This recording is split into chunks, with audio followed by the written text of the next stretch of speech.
Di mata dunia, Indonesia dikenal luas akan keanekaragamannya. Beragam suku bangsa, budaya, agama, dan bahasa saling berbaur menjadi satu.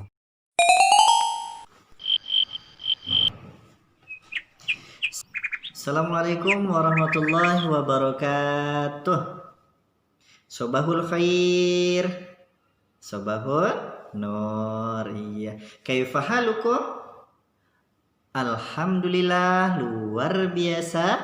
Allahu Akbar. Iya, baik. Abi alhamdulillah senang Abi mendengarnya. Kalian semua sehat walafiat ya. Oh ya, anak Nabi, sebelum kita mulai belajar, Abi minta coba kalian yel-yel dari rumah. SD Islam Az-Zahra, beriman, berilmu, dan berakhlak. Oke, keren ya. Baik anak Nabi, sebelum kita mulai, Abi yang pertama kalinya meminta kalian semua untuk memuji Allah Subhanahu wa taala yang telah menciptakan kita dan telah menghidupkan kita hingga sampai hari ini dengan mengucap alhamdulillah. Alhamdulillahirabbil alamin, bersyukur kita kepada Allah Subhanahu wa taala. Kita diberi kesehatan sehingganya kita bisa menuntut ilmu walau dalam keadaan daring. COVID-19 masih ada di sekeliling kita ya, tapi itu tidak membatasi diri kita untuk tetap menuntut ilmu Allah Subhanahu wa taala ya. Jangan jadikan pembelajaran daring sebagai suatu batas untuk kalian menuntut ilmu. Akan tetapi dengan belajar daring ini kalian akan lebih kreatif dalam menuntut ilmu. Insya Allah dalam rangka menuntut ilmu, Allah akan mudahkan jalan-jalan hambanya untuk mendapatkan ilmu tersebut, dan Allah akan mudahkan juga jalan-jalannya untuk menuju surganya Allah Subhanahu wa taala. Amin Allahumma amin. Yang kedua, marilah kita berselawat kepada Rasulullah sallallahu alaihi wasallam. Sallallahu alaihi wasallam. Ya, baik. Nabi Muhammad adalah suri tauladan bagi kita ya, sepanjang masa kita jadikan beliau suri tauladan bagi hidup kita. Mudah-mudahan kita selalu mencintai beliau dan beliau pun mencintai kita semua dan menanti-nantikan kehadiran kita kelak di yaumil akhir. Rasulullah itu rindu dengan kita walaupun dia belum melihat kita dan kita pun belum melihatnya. Insya Allah dengan selawatnya kita tadi, nanti kelak di yaumil akhir Rasulullah SAW akan kenal dengan kita dan kita akan dimasukkan surga bersama-samanya. Amin Allahumma amin. Baik, pada kesempatan hari ini Abi ingin mengajarkan pendidikan agama Islam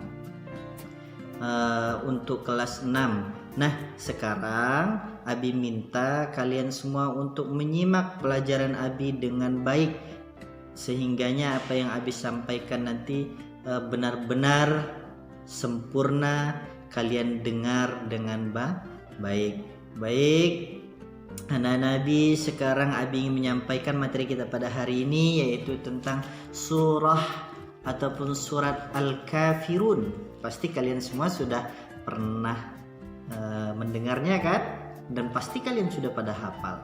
Nah, yang kedua nanti kita akan belajar tentang surah Al-Maidah ayat 2 sampai dengan ayat 3. Oke, next Abi akan mulai yang pertama, yaitu surat Al-Kafirun.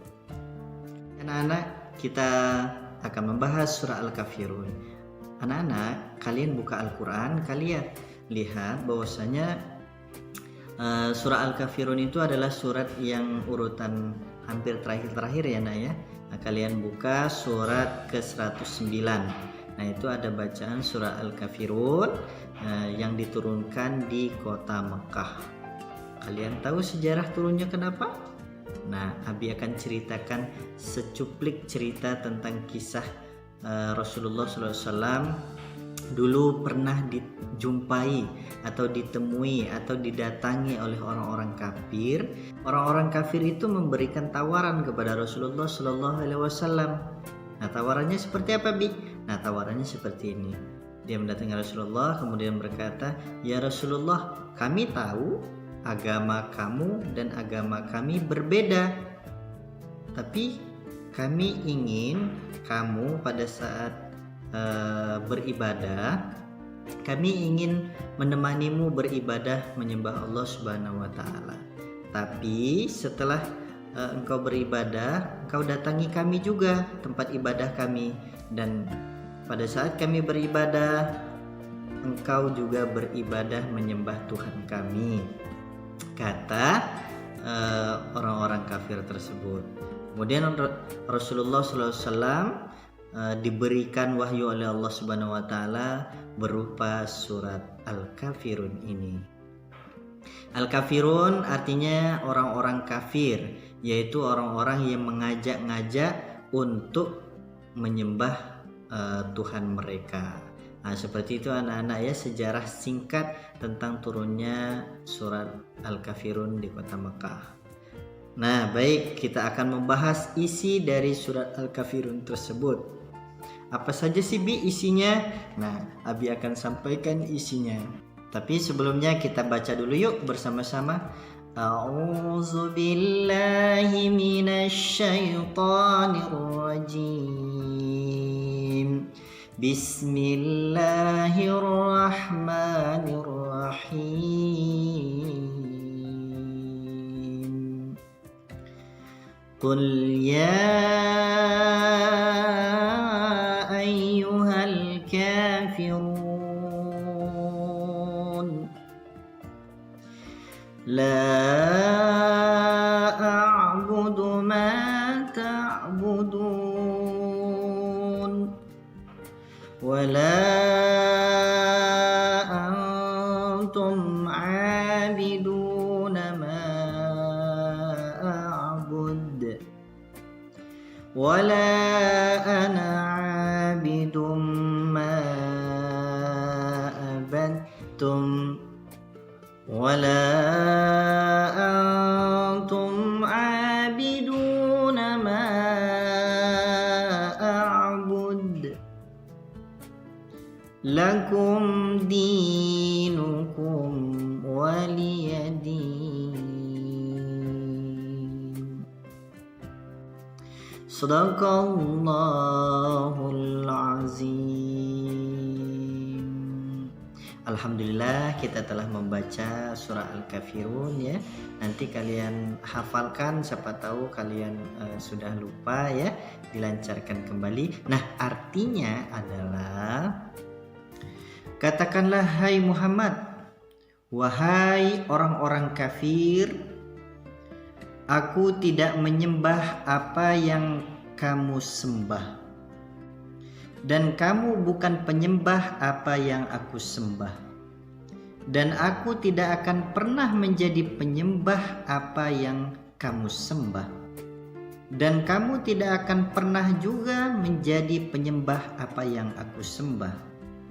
Untukmu agamamu dan untukku agamaku. Jadi dari arti yang telah kita baca tadi anak-anak Abi, bahwasanya surah Al-Kafirun ini mengandung makna bahwasanya kita sebagai umat beragama harus hidup rukun dan bertoleransi, atau istilah kata memiliki sifat tasamuh. Nah, jadi jika ada kawan kita yang beragama bukan Islam, kita tidak boleh mengatakan dengan perkataan yang keras, apalagi dengan perkataan yang menghina dan menyakiti perasaan mereka. Kita harus tetap berlemah lembut mengatakan kepada mereka bahwasanya agama kita, agama kamu adalah agama kamu, lakum dinukum waliyadin, agamamu agama kamu, agamaku agama aku. Seperti itu ya. Dan kita walaupun berlemah lembut dengan mereka, tetapi kita tidak juga harus mengikuti jejak langkah perbuatan mereka atau mengikuti amal ibadah yang mereka lakukan di dalam agama mereka. Tetapi kita tetap harus menjalin toleransi dengan hanya menghormati agama mereka saja. Bukan berarti kita mengikuti ajaran-ajaran agama mereka. Paham tuh? Nah, sikap toleransi ini sangat diperlukan di dalam kebinekaan kita atau di dalam negara kita ini ya, karena kita berbeda-beda tetapi harus berjuang ya, harus bersama-sama membangun negara ini dengan toleransi. Oleh karena itu sikap toleransi sangat diperlukan oleh kita untuk menciptakan suasana yang damai, suasana yang tentram, sehingganya negara kita menjadi negara yang menjaga persatuan dan kesatuan antar umat beragama. Nah, sebagai pemahaman kalian tentang arti toleransi, sekarang Abi ingin membuat pertanyaan. Seandainya ada kawan kalian yang umat non Muslim, ya, mereka mengatakan seperti ini. Misalkan mereka orang Kristen, misalnya. Nah, mereka bilang seperti ini. Yuk ke gereja, temenin saya hari ini mau ibadah loh. Nah, maka kalian bagaimana menyikapinya atau bagaimana kalian menjawabnya? Ayo. Maka Abi ajarkan kalian harus menjawabnya dengan surah Al-Kafirun tadi. Lakum dinukum waliyadin. Terkait amal ibadah, wahai temanku, wahai sahabatku, aku tidak bisa untuk ikut bersamamu karena agamamu adalah agama kamu, agamaku adalah agamaku. Ya, nah, seperti itu. Anak-anak Abi, toleransi terbagi menjadi dua. Ya, yang pertama adalah toleransi sesama agama. Misal sesama agama Islam, maka antar sesama agama Islam kita diperbolehkan untuk bersama-sama melakukan ibadah dan melakukan muamalah. Ya, seperti itu. Apa itu Bi muamalah? Muamalah ialah sosial kemasyarakatan. Jadi terkait tentang kemasyarakatan. Paham toh?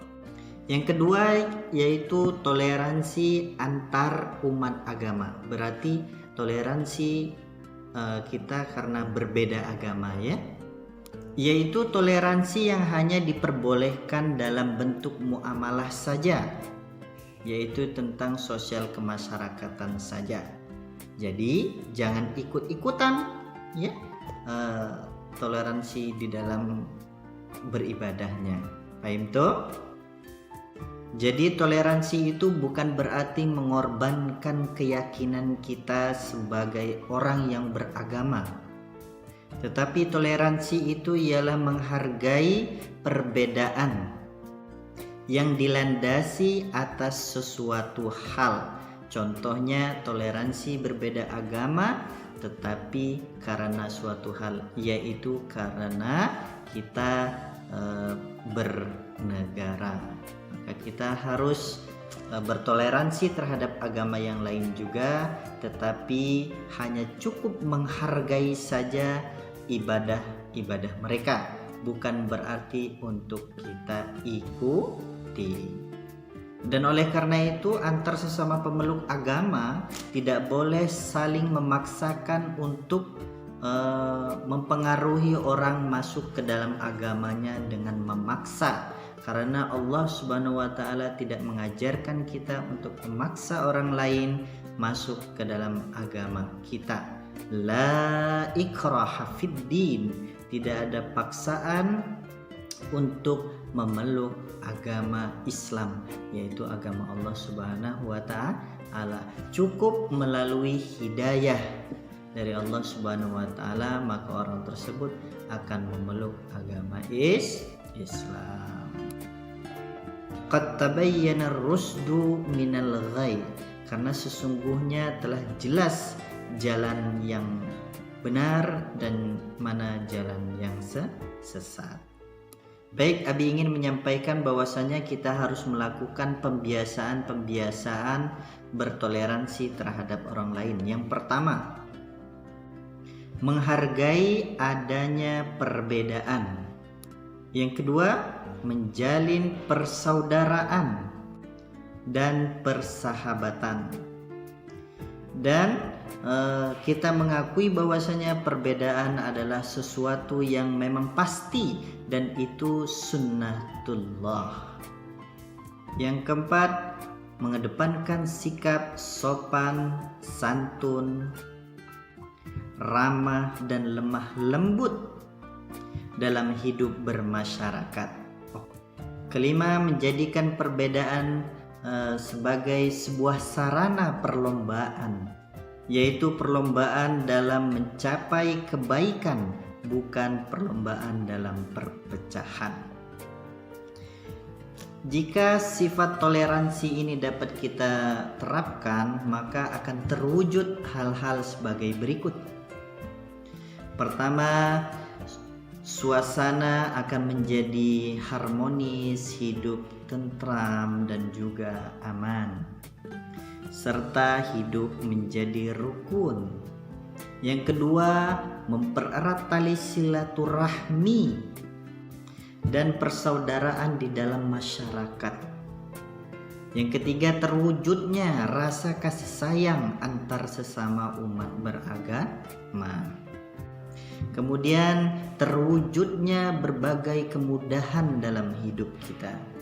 Yang kelima, terhindar dari permusuhan antar sesama. Baik anak-anak Abi rasa cukup untuk surah Al-Kafirun dapat kalian terapkan dalam kehidupan kalian sehari-hari. Harus saling toleransi terhadap antar sesama umat beragama. Kita jaga kesatuan dan persatuan negara Indonesia. Anak-anak Abi ingin menyampaikan tentang surat Al-Maidah.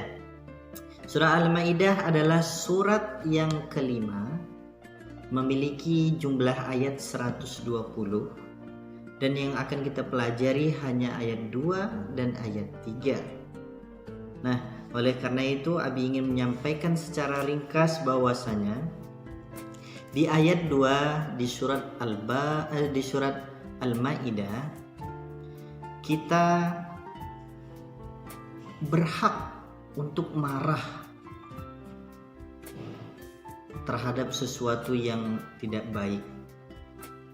Tetapi marahnya kita tidak boleh merusak, apalagi menghina, apalagi dapat merugikan orang lain. Oleh karena itu, kalau seandainya ada guru-guru kalian tiba-tiba marah di kelas, bukan berarti marah itu benci terhadap kalian, akan tetapi marahnya guru kalian itu bentuk sebuah kasih sayang mereka, bahwasanya agar kalian tidak mengulangi hal-hal yang tidak diinginkan oleh guru kalian. Fahim tuh? Nah, kalian nanti bisa buka Al-Quran dan kalian baca terjemahnya di ayat kedua tersebut, ya nak ya. Menarik, di ujung ayat kedua surah Al-Maidah ada sebuah ayat ya, yang ini sangat populer dan kalau bisa kalian bisa hafal. Di ayat kedua yang hampir mau terakhir, yang berbunyi seperti ini: wa ta'awanu 'alal birri wat taqwa wa la ta'awanu 'alal ismi wal udwan wattaqullaha innallaha syadidul iqab. Dan tolong menolonglah kamu dalam mengerjakan kebajikan dan takwa, dan janganlah kamu tolong menolong dalam perbuatan yang mengandung unsur dosa dan permusuhan di dalamnya. Bertakwalah kepada Allah, sesungguhnya azab Allah sangatlah pedih ya. Nah, dari ayat kedua ini kita dapat menyimpulkan bahwasanya kita harus saling simpati, memiliki rasa simpati untuk saling tolong menolong terhadap sesama orang-orang yang bertakwa. Tapi jangan sekali-kali kalian tolong menolong dalam berbuat buruk.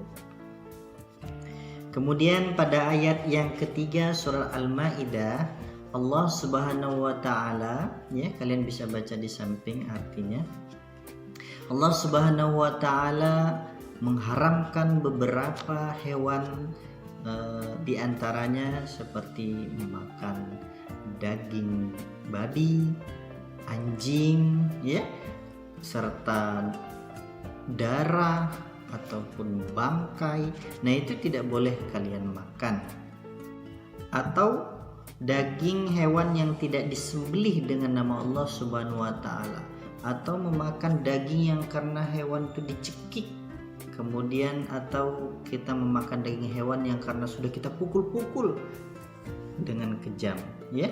Ada sebagian di wilayah Indonesia ini orang makan daging, tapi hewannya itu sebelum dimakan mereka, itu hewannya dipukul-pukul dulu, katanya supaya enak dagingnya. Nah, itu dilarang oleh Allah Subhanahu wa taala. Kemudian di ayat yang ketiga ini juga Allah Subhanahu wa taala melarang kita untuk mengundi nasib. Ya. Nah, mengundi nasib, kalian tahu mengundi nasib itu seperti apa? Yaitu mengundi keberuntungan di dalam hidupnya. Contoh misalkan dia menggunakan anak panah, kalau anak panahnya misalkan sampai ujung sana pas di titiknya, maka nasibnya baik misalkan. Kemudian terakhir di dalam surat tersebut ada kandungan yang Allah perintahkan agar kita tidak boleh berputus asa. Kemudian tidak boleh pula kita takut kepada orang-orang kafir. Oleh karena itu, Abi berpesan kepada kalian, jangan pernah takut terhadap orang-orang kafir. Akan tetapi takutlah hanya kepada Allah Subhanahu wa taala. Kalau toh seandainya nasib kita kurang beruntung di dunia ini menurut diri kita, maka kita mohon kepada Allah Subhanahu wa taala agar nasib kita dirubah oleh Allah Subhanahu wa taala menjadi lebih baik. Maka gantungkanlah diri kita kepada Allah Subhanahu wa taala dan mintalah kepada Allah Subhanahu wa taala apapun yang ingin kita pinta, apapun yang ingin kita inginkan, mintalah kepada Allah Subhanahu wa taala, bukan kepada yang lainnya. Akhirul kalam, mudah-mudahan apa yang Abi sampaikan bermanfaat untuk kalian semua. Tugas dari Abi, kalian baca itu surat, ayatnya plus artinya di rumah. Setelah itu kalian pahami dan kalian amalkan dalam kehidupan sehari-hari. Amin Allahumma amin. Ilal liqa fi amalillah. Assalamualaikum warahmatullahi wabarakatuh.